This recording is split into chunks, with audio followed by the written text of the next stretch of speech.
Magandang araw mga ka-edoks at welcome pong muli sa ating channel. Ano ang ibig sabihin ng 10 days non-extendable period para magbigay ng komento ng mga ahensya ng gobyerno tulad ng Executive Secretary, Senado, Kongreso at COMELEC ukol sa RA 12232 at sa petisyon nitong sinasabing unconstitutional daw ito? Halika at ipaliwanag natin. This is presented to you by Education 4708. Just proceed to view the full content. Ano ang ibig sabihin ng 10 araw na hindi pwedeng palawigin ng Korte Suprema? Ukol ba ito sa pagbibigay ng komento? Kailan ba ang deadline nito? At paano ito binibilang? Base ba sa working days or base sa calendar days? Kapag ang Korte Suprema ay nagtakda ng ultimatum sa panahon o period, lalo na ang hindi pwedeng palawigin ng 10 araw na panahon para magsumiti ng komento. Ang hindi pwedeng palawigin ay nangangahulugang walang partido ang maaaring humiling ng karagdagang oras. Inaasahan ng Supreme Court ang pagsunod ng mahigpit sa loob ng itinakdang panahon. Ang Day 1 ay binibilang sa araw pagkatapos matanggap ang opisyal na abiso, kasama sa panahon ang mga araw ng kalendaryo, maliban kung particular na inuutos ng Supreme Court ang mga araw ng trabaho o working days counting, na hindi nito ginawa sa kasong ito. Kung ang huling araw ay tumapat sa Sabado, Linggo o legal na holiday, ang deadline ay ililipat sa susunod na araw ng trabaho. Halimbawa ng pagkalkula, ang utos ng Supreme Court en banc ay inilabas Agosto 19, 2025. Ipagpalagay na ang abiso ay naihatid, natanggap ng mga ahensya Agosto 20, 2025. Unang araw, Agosto 21. Pang-10 araw, Agosto 30 o Sabado.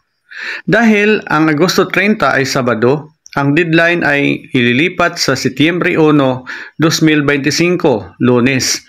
Kaya masasabi natin na ngayon ang huling araw ng pagbibigay ng kani-kanilang komento. Kaya kung ngayon ay Setyembre 1, 2025, opisyal na magtatapos ngayon ang hindi pwedeng palawigin na panahon kung ipagpapalagay na natanggap ang abiso noong Agosto 20. Kung hindi makapagsusumiti ang mga ahensya, ano ang magiging epekto nito sa petisyon? Kung ang Senado, kapulungan ng mga kinatawan, COMELEC o Executive Secretary sa pamamagitan ng Office of the Solicitor General ay hindi makapagsumiti ng kanilang mga komento, maaaring ituring ng Supreme Court ang kanilang pagkabigo bilang pagtalikod sa karapatang magkomento. Maaaring magpatuloy ang korte upang lutasin ang petisyon batay lamang sa mga argumento ng mga nagpetisyon at sa batas teksto ng RA 12232. Walang mga parusa ang karaniwang ipapataw. Ang epekto ay pamamaraan. Nawawala sa Supreme Court ang pananaw ng mga respondent na maaaring magpahina sa pagtanggol sa batas. Ano ang epekto sa utos ng Korte Suprema? Ang utos na magkomento ay sa pilitan, ngunit hindi pwedeng palawigin. Ang pagkabigong sumunod ay nangangahulugang maaaring baliwalain ng Korte Suprema ang nawawalang komento. Maaaring magpasya at maglabas ng resolusyon o TRO ang Supreme Court nang hindi naririnig ang mga argumento ng gobyerno o ng mga ahensya. Mas madaling magtagumpay ang mga petisyon dahil walang kontra-argumento. Sa praktikal, hindi nagiging walang bisa ang utos ng Supreme Court. Ito ay balido pa rin. Ngunit ang hindi pagsunod ng mga ahensya ay naglilimita sa kanilang impluwensya sa mga paglilitis. Ano ang kaibahan ng mga araw ng trabaho kumpara sa araw ng kalendaryo? Mga panununtunan sa pagbibilang ng Korte Suprema. Rules of Court, Rule number 22, Section 1. Ang mga deadline ay mga araw ng kalendaryo, maliban kung malinaw na nakasaad bilang mga araw ng trabaho. Ang mga holiday o weekend ay kasama sa pagbilang. Ngunit, hindi lamang ito bibilangin kung ang huling araw ay tumapat sa isang araw na hindi trabaho. Kung gayon, ang deadline ay ililipat sa susunod na araw ng trabaho. Sa kasong ito, hindi tinutukoy ng Supreme Court ang mga araw ng trabaho, kaya ang 10 araw na panahon ay binibilang sa mga araw ng kalendaryo. Mga ka-EDOX, narito ang buod ng talaan para mas maliwanagan tayo. Pag-usapan natin ang 10-day non-extendable period ng Supreme Court para sa mga comments sa petisyon laban sa RA 12232 at kung ano ang mangyayari kung hindi magsumiti ang 4 na ahensya. Balikan natin ang mga pitsa. Noong August 19, 2025, inilabas ng Supreme Court in banc ang order sa Senate, House of Representatives, COMELEC at Executive Secretary na magsumiti ng kanilang komento sa loob ng 10 araw non-extendable. Ibig sabihin, hindi pwede humingi ng dagdag na panahon. Kung natanggap nila ang notice noong August 20, ang bilang ng mga araw ay magsisimula sa August 21 bilang unang araw. Ikalawang araw, August 22.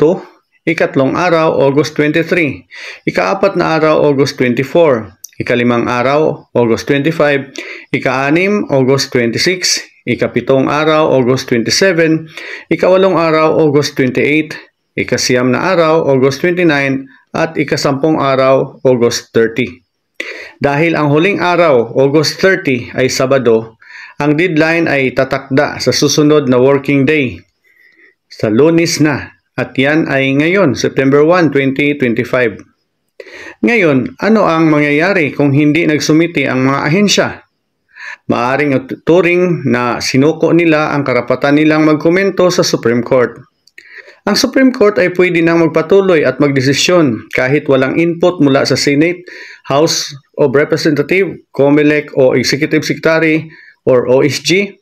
Posibleng mas mataas ang tsansa na magtagumpay ang petitioners na magdulot ng kawalang katiyakan sa mga barangay at SK election. Ang sitwasyong ito ay palaala sa kahalagahan ng tamang koordinasyon at responsibilidad ng bawat sangay ng gobyerno. Kung may batas na ipinapasa, hindi sapat na ipasa lamang ito. Kailangan ding ipagtanggol at ipaliwanag sa tamang forum para masiguro ang patas at maayos na implementasyon.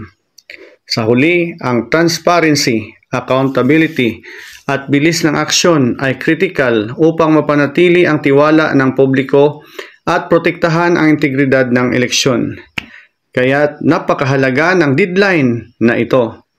Kahit isang araw na late, maaaring maapektuhan ang proseso ng Supreme Court at ang implementasyon ng RA 12232. Sa madaling salita, kung ang 4 na ahensya, Senado, Kapulungan ng Kongreso, COMELEC, Executive Secretary or OSG ay hindi nakapagsumiti ngayon, ang Setyembre 1, 2025, maaaring magpatuloy ang Supreme Court ng walang kanilang mga komento, na maaaring magpahina sa pagtatanggol ng RA 12232, ngunit hindi nagpapawalang bisa sa utos ng korte mismo.